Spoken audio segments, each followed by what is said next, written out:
Welcome to Healthy Body, Healthy Mind. I'm Dr. Scott McFarland. Stroke is the #1 cause of disability in the United States today and can lead to devastating consequences for many people. Stroke is not one disease, it's really many different diseases, all of which affect the brain and all of which may have different treatments. Although they can be devastating, even life-threatening. If proper steps in treating strokes are taken early, patients can go on to lead active and rewarding lives.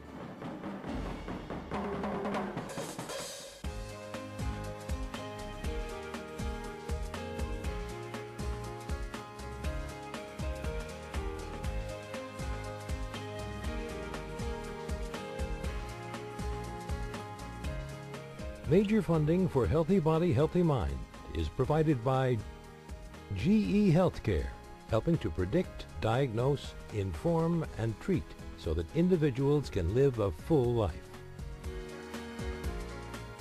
And by Teva Neuroscience, quality people, quality products, patient focus. Additional funding provided by Ortho McNeil and by Amgen and Wyeth and by Genentech.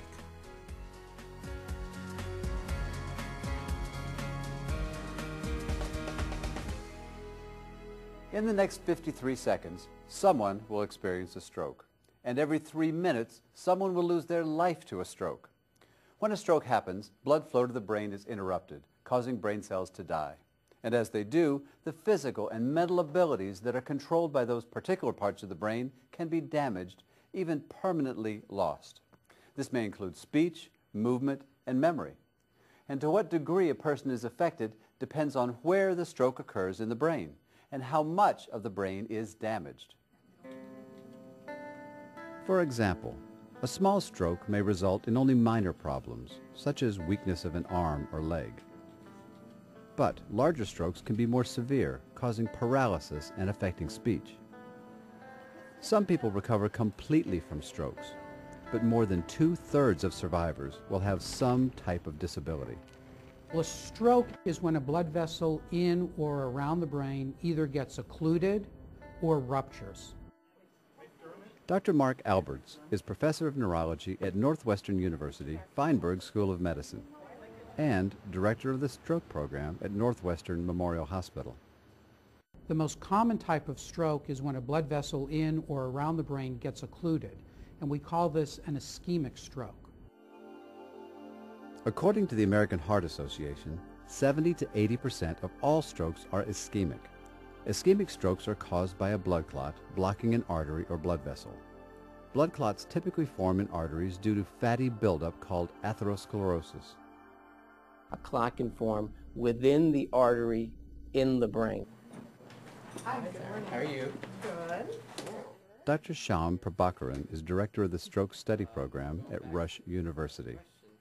So an artery that's already at the brain develops a clot at a site usually where there is already damage of the artery, and that's commonly called atherosclerosis or hardening of the arteries. You sometimes get a blood clot that forms on top of that atherosclerotic lesion, and we call this atherothrombosis, a combination of the athero and the thrombosis, which is the fancy medical term for a blood clot. That accounts for the vast majority of ischemic strokes. There are 2 types of ischemic strokes, called cerebral thrombosis and cerebral embolism. There are also strokes that are caused by ruptured blood vessels in the brain, called intracerebral hemorrhage and subarachnoid hemorrhage. These are sometimes referred to as bleeding strokes and have a higher rate of death than strokes caused by clots. Again, blood clots are the chief cause of all strokes. I had a stroke in 2004, approximately July of 2004. Philip Strubig, a real estate developer and part-time musician, lives in Crown Point, Indiana, with his wife, Jo. Philip had an ischemic stroke that was brought on by a blood clot. He noticed some subtle symptoms over the course of a few days. There was different things that came up. Well, it just didn't happen. I didn't just fall over or something like that. It affected my my personality and my memory.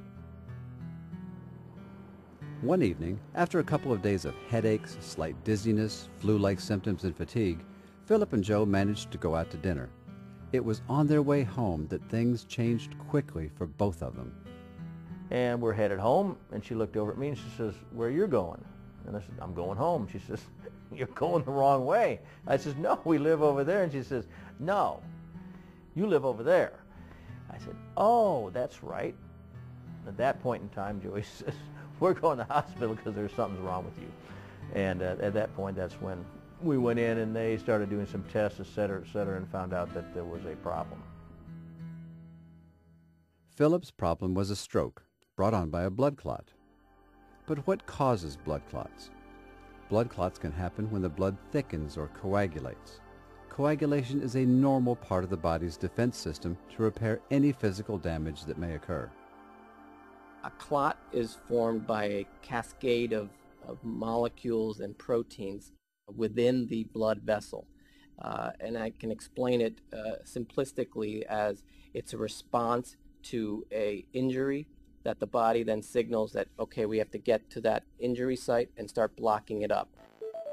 Indeed, blood clots normally form to stop bleeding that has occurred as a result of injury to the blood vessels and tissues. The clotting process begins when blood cells, called platelets, clump together at the site of the injury and produce chemicals that activate clotting factors in the blood. This is the body's natural way of repairing itself. Some people have an increased tendency for blood clots to form within the blood vessels due to a disturbance in the blood flow. This disturbance often results from diseases like atherosclerosis, where plaque builds up in the arteries, or heart rhythm disturbances like atrial fibrillation, or poor circulation in the blood that can lead to clots forming in the legs. Blood clots can begin in most any part of the body, break free, and travel through the circulatory system to another place in the body. Dr. Robert Bonnow is professor of medicine at Northwestern University in Chicago. For example, with atrial fibrillation, that's where you have the heart rhythm abnormality, where the clots can occur in the atrium, where the pacemaker is in the heart. And if that clot is there and it's not moving, no one's aware of it, it's not causing any problem. But if it were to break free and circulate to the body and suddenly you have a stroke, then what had been an innocent, silent little clot becomes a big problem, because even a small clot can cause a big stroke in an important artery in the brain. Again, blood clots are associated with atherosclerosis, atrial fibrillation, and poor circulation in the blood. Poor circulation occurs when blood is stagnant, often through long periods of physical inactivity. Either because someone has been sedentary for a long time, lying in bed because of other illnesses. Very common in hospitals when people are lying in bed too long.